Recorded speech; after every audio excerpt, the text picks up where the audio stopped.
Bos-bos, di balik keelokan Danau Batur yang tenang, tersimpan kekayaan yang tak hanya memanjakan mata, tapi juga menggoyang lidah loh. Terletak di kaki Gunung Batur, danau kaldera terbesar di Bali ini tak hanya memikat dengan pemandangannya yang fantastis, tapi juga menjadi rumah bagi salah satu komoditas kuliner paling diburu, ikan mujair khas Kintamani. Lewat teknik keramba jaring apung, warga sekitar menyulap danau ini jadi lahan cuan. Yuk bos, kita angkat jaringnya dan bongkar peluang cuan dari danau berkabut ini langsung sama pelaku usahanya nih. Halo bos, perkenalkan nama saya Nengah Bruto, asal Desa Kedesaan, Kecamatan Kintamani, Kabupaten Bangli. Saya pembudidaya ikan mujair. Kuliner terkenal yaitu mujair nyat-nyat Kintamani. Penasaran? Tetap di cuan bos!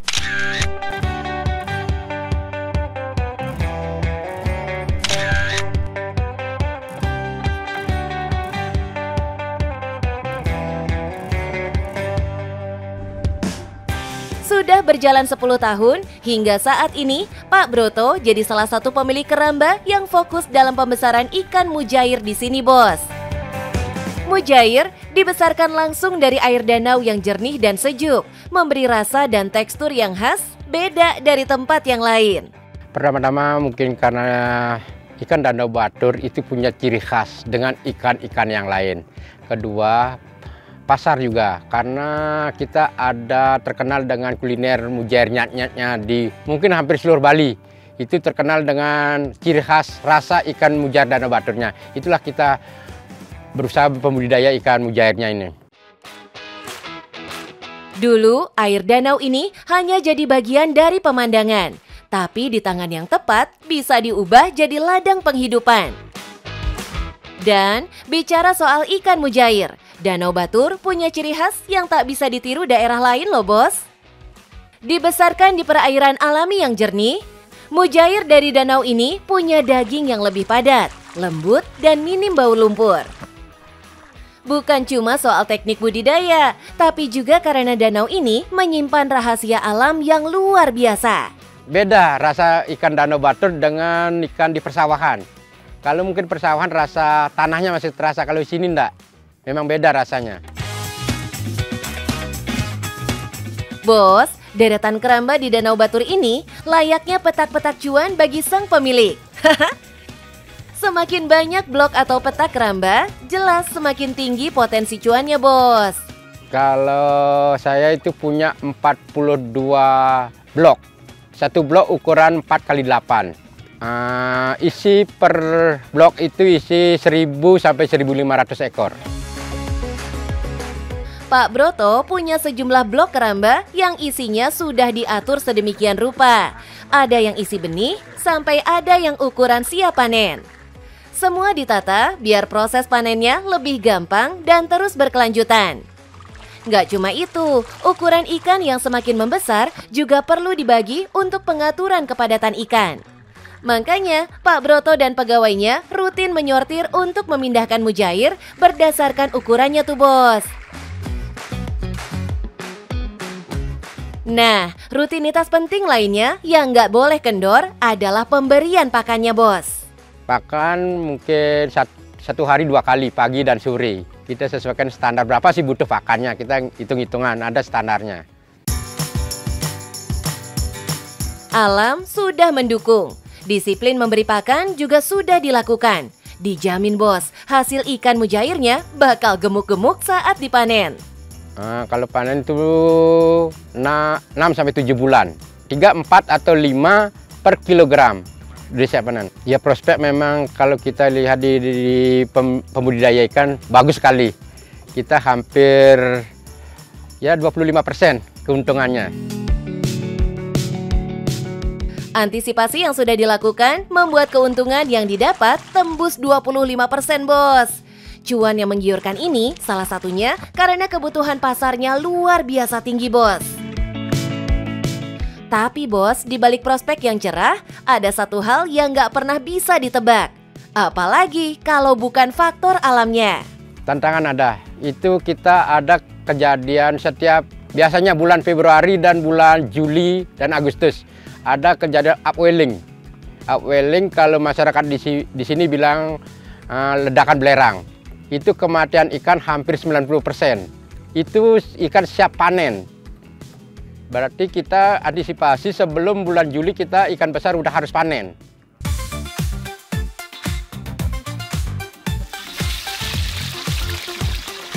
Nah, hasil panen mujair dari Danau Batur di sini enggak perlu menempuh perjalanan jauh untuk jadi sajian istimewa, Bos. Langsung di sini, di atas danau yang sama. Hasil budidaya disulap jadi kuliner khas yang legendaris, mujair nyat-nyat. Ini Bos, masakan mujair nyat-nyat Danau Batur yang dimasak oleh Nyoman Sudarmi di Resto Apung. Ini dapat juara 1 tingkat nasional loh, tahun 2003. Ya, mujair nyat-nyat di Resto Apung ini sudah jadi menu otentik yang wajib dicoba bos-bos yang berkunjung ke Danau Batur di Kintaman ini, Bos. Bukan cuma dimasak langsung oleh tangan sang pemilik. Racikan bumbu rempahnya juga diciptakan sendiri langsung dari pengalaman sang pemilik loh. Karena ikannya di sini saya merasakan tugas di Jakarta. Ikan itu bau lumpur gitu, rasa tanah gitu. Kok ikannya mujair, kelasnya tidak wah kan, tapi saya akan buat dengan bumbu yang saya ciptakan supaya orang lain selain orang Bali juga ikut merasakan gitu. Di tangan Bu Nyoman Sudarmi, ikan mujair segar dari Danau Batur yang sudah dibersihkan diberi perasan jeruk nipis demi memperkuat cita rasa segar dan gurih dari daging si ikan nih, Bos. Sambil menunggu ikan mujairnya matang, siapkan bumbunya, Bos. Dibuat dari bumbu rempah lengkap alias bumbu genep Bali yang terkenal akan cita rasa rempah yang kaya dan juga pedas. Ikan yang sudah matang ini akan dimasak bersama bumbu genap yang sudah ditumbuk kasar tadi. Nah, masak sampai bumbunya menyusut, meresap ke dalam daging mujair, Bos. Proses masak inilah yang menciptakan sebutan mujair nyat-nyat. Karena kata nyat dalam bahasa Bali berarti surut atau berkurang. Ide Resto Apung di Danau Batur ini lahir untuk menyatukan dua hal. Kuliner yang lezat dan juga panorama luar biasa, Bos. Resto Apung di Danau Batur ini bukan langsung terapung mulus begitu saja. Salah satu ujian terbesarnya, air Danau Batur yang terus naik saat musim hujan tinggi. Serta mengancam lahan, bangunan, bahkan semangat mereka loh, Bos. Bapak pensiun 2006 ya Pak. 2006 pensiun, baru mulai gali-gali mana yang harus diuruk. Tapi tantangannya besar banget di sini. Ini semua bangunan yang sederhana ini 3 kali naik loh. Gara-gara terus hujan deras gitu, musim hujan naik kira-kira setengah meter ya Pak ya. Naik. Akhirnya sampai 5,5 meter. Bayangin tanah yang seluas ini kalau diuruk berapa ribu truk habis gitu. Di sini, sambil menunggu pesanan datang, anak-anak sampai orang dewasa bisa coba sensasi mancing langsung di Danau Batur. Nggak perlu repot bawa alat pancing, semuanya sudah disediakan. Tinggal sewa, langsung dapat pancingan plus umpannya. Cocok banget kan buat quality time sambil nambah pengalaman? Akhirnya saya bilang begini aja. Kita bikin kolam pancing aja dulu. Ini dari sana itu kolam mertua yang punya kolam. Udah itu pelihara ikan. Nanti kita bikin tempat pemancingan gitu. Tempat pemancingan karena belum ada waktu itu tempat pemancingan. Nah, konsep seperti Resto Apung ini kasih pelajaran penting. Jangan cuma jual produk, tapi juga jual pengalaman. Dengan harga mulai 40 ribuan dan banyaknya pengunjung yang datang, jelas ini jadi peluang cuan yang no play-play, Bos. Gimana, Bos? Dari satu lokasi ternyata bisa mendatangkan cuan bertubi-tubi ya, Bos?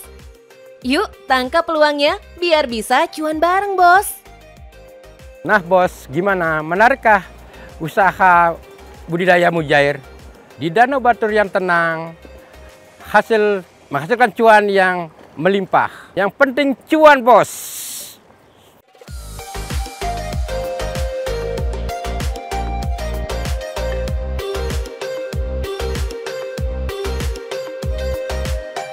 Kalau biasanya seperti musim-musim sekali ini ya bisa setiap hari, bisa satu hari 2 kali 3 kali, karena kita kan ada sunrise-nya juga, black lapanya, black sand-nya, hot spray-nya, relax.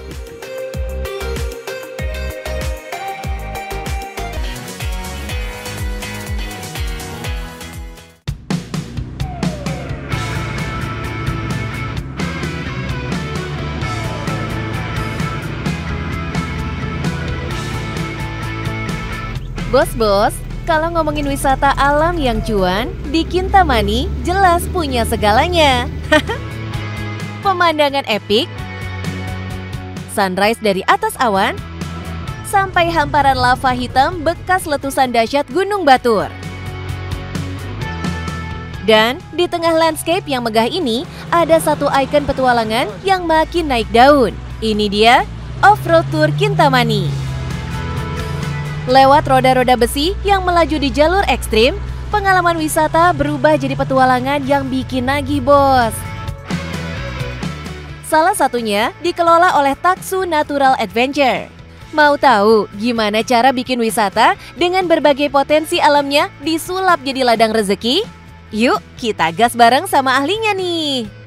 Halo bos, saya Pak Nengah Semarang dari Taksu Natural Adventure, melayani Jeep Tour Kintamani. Mau keseruannya tetap di cuan, bos.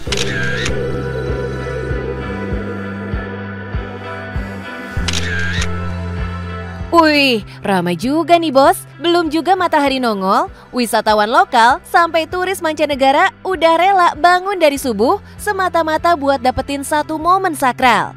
Apalagi kalau bukan matahari terbit di Kintamani. Di tengah hawa dingin dan medan berbatu, mereka nunggu pendaran pertama cahaya yang katanya cuma bisa dirasain di tempat ini. Kalau kita pengalaman kita ya, kalau udah yang jalan ini, kalau musim ramai dari bulan Mei, Juni, Juli, Agustus, September, Oktober. Karena bulan November sudah mulai ada ya sepi, hujan udah mulai. Bos, kalau kalender udah masuk pertengahan tahun, satu hal pasti terjadi. Yap, liburan sekolah. Momen ini jadi waktu emas buat para pelaku wisata karena keluarga, rombongan pelajar, sampai wisatawan lokal tumpah ruah cari destinasi seru dan menyegarkan. Tapi di balik keramaian, tantangan tetap ada, bos, terutama soal cuaca. Karena pertengahan tahun seringkali masuk musim peralihan, di mana hujan datang tiba-tiba dan kabut bisa turun lebih cepat. Kalau kita itulah cuaca yang kurang, karena kita di bidang adventure itu kan memang petualangan yang off-roadnya lah. Tapi cuaca mendungnya, karena Kintamani terkenal dengan kabut Kintamaninya, kadang-kadang awan arealnya ini tertutupi.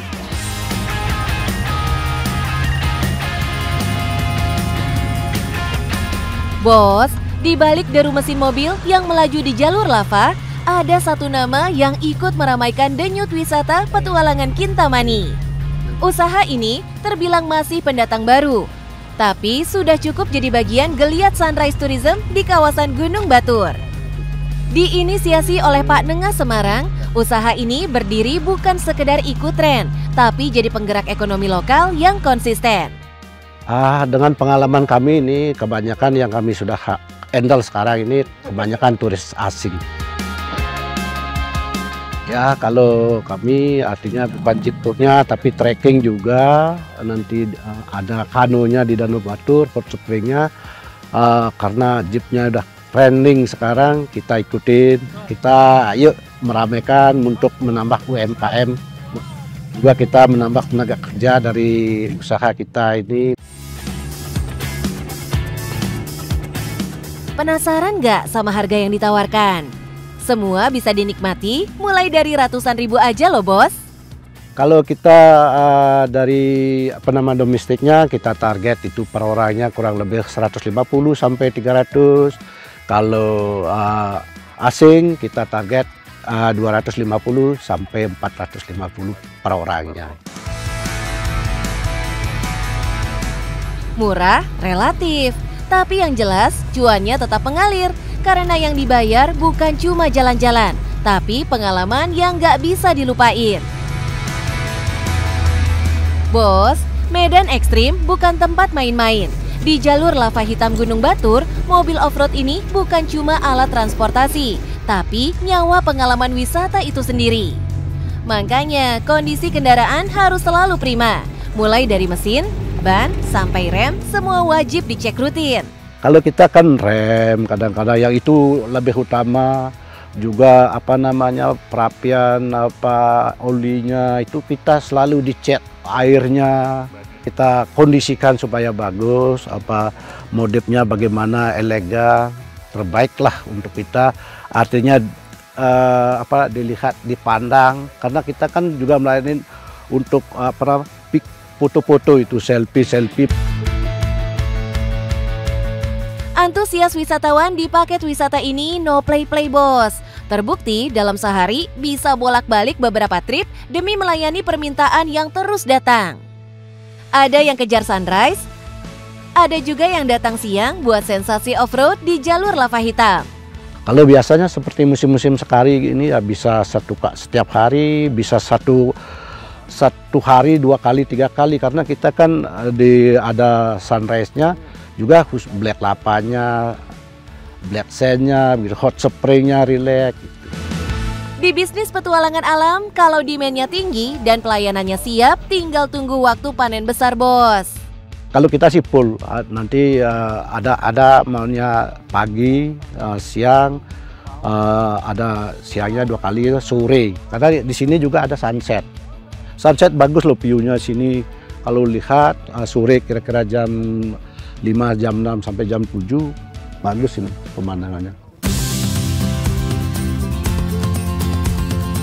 Kintamani bukan cuma soal lavatur, tapi juga soal alam yang subur dan kebun-kebun yang jadi daya tarik baru.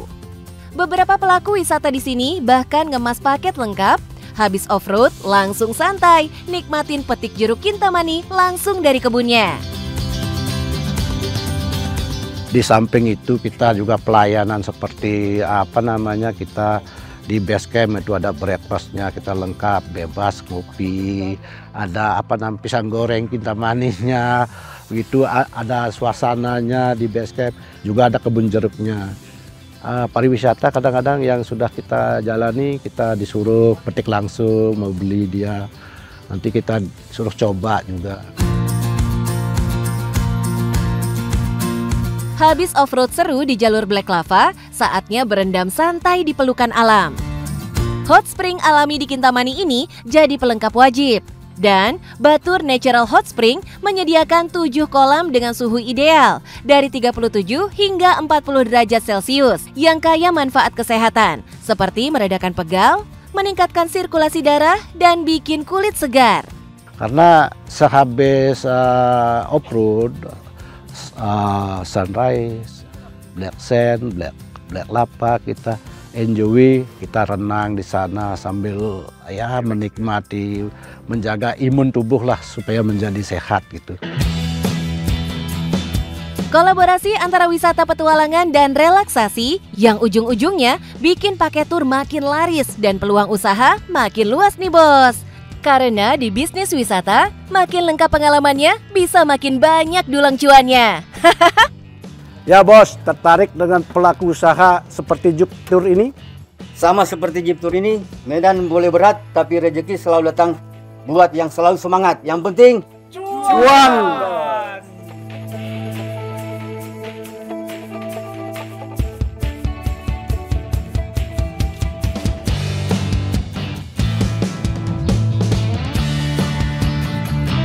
Yang saya suka Bali itu ngasih kesempatan untuk jadi wirausahawan tanpa harus melihat siapa kamu sebelumnya. Jadi really start from zero. Makanya murid-murid saya tuh nggak tahu apa yang pernah saya lakukan sebelumnya. Mereka cuma tahu, oh dengan Riani saya bisa belajar keramik, udah itu aja. Gitu.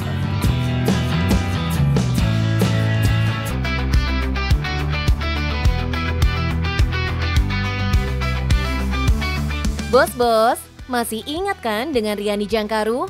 Mantan host legendaris Jejak Petualang ini sekarang nggak lagi menaklukkan alam liar, bos.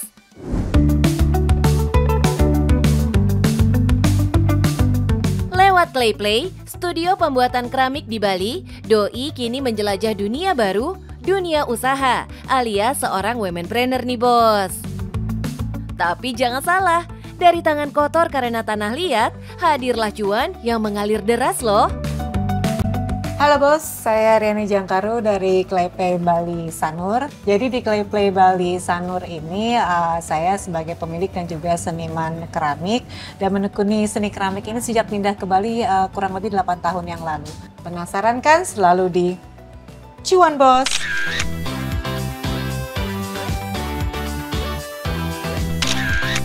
Yap, setelah menaklukkan alam bebas, kini Doi menantang diri di dunia baru sebagai seniman keramik dan entrepreneur di Pulau Dewata nih, bos. Bagi Riani, Bali adalah titik temu antara ketenangan dan kreativitas, bos. Tempat di mana seni keramik bisa tumbuh, bukan hanya sebagai produk, tapi juga sebagai pengalaman yang berpotensi mendatangkan cuan. Haha. Yang saya suka Bali itu ngasih kesempatan untuk menjadi wirausahawan tanpa harus melihat siapa kamu sebelumnya. Jadi really start from zero. Makanya murid-murid saya tuh nggak tahu apa yang pernah saya lakukan sebelumnya. Mereka cuma tahu, oh dengan Riani saya bisa belajar keramik, udah itu aja gitu. Di dalam dunia seni, setiap seniman punya bahasa visualnya sendiri. Begitu pula Riani Jangkaru. Di balik tiap keramik buatannya, ada jejak cerita dan karakter yang tak bisa ditiru. Bukan sekedar bentuk atau warna, tapi ada energi petualang yang tertinggal di setiap lekuk dan tekstur. Signature saya itu sebenarnya eksplorasi material. Contoh ya, ini penggunaan materialnya jelas beda gitu, tapi ini saya campur terakota Tabanan sama clay biasa, terus saya buat campuran bentuk dari yang di wheel throwing sama hand building. Jadi ini dibikin ada kakinya, terus ada hand paintednya juga, ada yang lukisan tangan. Kalau yang ini materialnya porselen biasa, tapi saya campur pakai pasir hitam dari Amed. Jadi setiap bentuk itu tuh ada kayak kecintilan-kecintilan khas Balinya, yang ini ada sentuhan Tabanan, ini ada sentuhan Amed, kayak gitu. Bagi sang seniman, setiap material punya karakter dan tiap bentuk yang tercipta seperti punya nyawanya sendiri. Eksklusif, jelas, tapi justru disitulah nilai seni dan nilai cuannya, bos. Unik, tak tergantikan, dan selalu dicari mereka yang tahu arti keistimewaan. Ya saya nggak suka bikin bentuk yang sama. Ya jadi salah satu signature saya adalah saya selalu bikin jumlahnya sangat terbatas. Kalau misalnya ada yang mau bikin lagi, belum tentu saya mau. Pertama karena material, karena saya banyak eksplorasi material, pasti tidak akan sama. Kalaupun saya ketemu material yang sama, saya tidak mau membuat yang sama. Karena setiap barang itu punya nyawanya sendiri. Jadi saya merasa material sama, bentuknya harus sedikit lebih beda. Bahkan bos, semangat petualang Riani nggak pernah benar-benar hilang, bos. Ya bisa dibilang hanya pindah medianya aja nih. Dari meracik tanah, memilih bahan pelapis keramik alias glasir, hingga menghadapi resiko kegagalan yang tinggi. Semuanya jadi petualangan versi baru. Resikonya juga bukan cuma 5%, tapi bisa di atas 50%. Jadi kayak saya ngerasa adventure saya adalah bagaimana saya bisa nemuin campuran clay yang pas misalnya. Walaupun saya udah punya supplier lokal misalnya, tapi saya masih suka campur-campur, nggak mau sama gitu kan. Terus petualangan berikutnya adalah saya suka pakai ada yang namanya wild clay. Jadi clay yang saya ambil random dari alam bebas, misalnya dari sungai, dari air terjun, dari sawah. Nah itu kan berarti saya harus berkelana membolang dikit ya. Nah biasanya suka ambil itu, terus saya coba lagi, eksperimen lagi, tes lagi. Kalau udah bisa berarti oke, bisa dipakai. Sebuah perjalanan kreatif yang butuh keberanian, rasa ingin tahu, dan naluri eksplorasi yang sama kuatnya kan bos? Saya ngerasa dunia keramik ini seperti petualangan tidak ada berhenti. Gitu kan. Formingnya belum lagi, kan itu baru material ya. Jadi kalau orang bilang, oh Riani sekarang kamu sibuk diem di studio kamu nggak bertualang ya. Ya terserah lah, Anda bilang apa. Bagi sebagian orang, tanah liat mungkin cuma benda biasa. Tapi bagi Riani, tanah liat adalah hadiah sekaligus kenangan loh. Awalnya otodidak karena ini kegiatan waktu kecil. Jadi kalau waktu saya kecil, kalau sama nenek saya dari Sumatera Selatan, kalau saya baik, nggak bandel dikasih lempung. Nah, tapi saya jarang dikasih lempung. Makanya saya ngelihat lempung itu sebagai kayak tanah liat tuh kayak, waduh, accomplishment, kayak kebanggaan bahwa hari itu saya nggak bandel gitu kan. Nah terus itu pertama kalinya saya mengenal tanah liat. Waktu berlalu, tanah liat tak pernah benar-benar pergi. Sampai akhirnya Doi kembali tenggelam dalam seni keramik. Kali ini dengan lebih serius nih bos. Berjalannya waktu ya cuma coba-coba, lalu lama-lama ketika mulai serius saya mulai ambil kursus di mana-mana gitu. Di Bali ada sebuah studio memang yang spesialisasinya bikin kursus-kursus intensif yang panjang. Saya beberapa kali di sana, beberapa kali juga ambil kursus di Jepang, lalu di beberapa negara Eropa. Tapi semuanya tujuannya adalah supaya bisa saya ekspor material lokal di sini. Inilah bukti bahwa memori masa kecil kalau terus dijaga bisa tumbuh jadi jalan hidup. Bahkan jadi sumber cuan yang berkarakter kan bos? Nah, karya udah keren, teknik yang rumit, dan pastinya limited edition. Tapi yang jadi pertanyaan penting nih buat bos-bos juga. Berapa sih kira-kira harga dari satu karya keramik buatan tangan langsung dari sang petualang di sini? Range harga kita sebenarnya mulai dari, saya tadi nanya Bapak studio manager, menurut beliau adalah 300 ribuan ke atas gitu. Ya. Nah, kalau konsumennya siapa aja sih Bos Riani? Ada sangat beragam. Yang saya suka dari Bali terutama Sanur kan nggak cuma turis asing, warga lokal juga banyak gitu. Dan setiap bentuk itu punya pasarnya sendiri-sendiri. Kayak misalnya pasar Asia, terutama dari Indonesia misalnya sekarang lagi in banget untuk cawan atau segala peralatan minum teh Jepang, minum teh Cina. Tapi kalau pasar-pasar Eropa mereka suka piring-piring atau mug yang hand painted atau yang punya tekstur. Lalu ada Australia, ada Amerika kayak gitu. Kita nggak punya kekhawatiran bahwa kira-kira kreasi yang aku bikin ini ada yang mau nggak ya. Kita nggak punya kekhawatiran itu. Saya encourage diri saya dan juga teman-teman di tim saya untuk tetap eksplorasi. Karena ya nggak apa-apa, just being honest with your art. Silakan lanjutkan, pasti ada yang suka. Ternyata beda negara, beda juga kesukaannya ya bos. Disinilah pentingnya berkarya tanpa takut tak laku. Karena kalau dibuat dengan hati, pasti akan menemukan pasarnya sendiri bos. Ada pasarnya dan nggak perlu khawatir. Dan kami percaya kalau misalnya buatnya sepenuh hati, pasti ada yang menyambut cintanya gitu. Buat kamu yang lagi ragu memulai usaha, ingat, usaha nggak harus selalu dimulai dari hal besar. Kadang cukup dari hal yang kita cintai dan kemauan untuk membentuknya dengan sabar. Karena seperti membuat keramik, perlu proses, konsistensi, dan sentuhan jiwa. Nah bos, gimana? Menarik kan? Semoga menginspirasi. Yang penting kalau saran saya mau memulai bisnis di bidang seni, jangan takut, yang penting usaha. Kayak keramik itu bisa pecah, tapi kalau skill enggak. Karena yang penting cuan bos.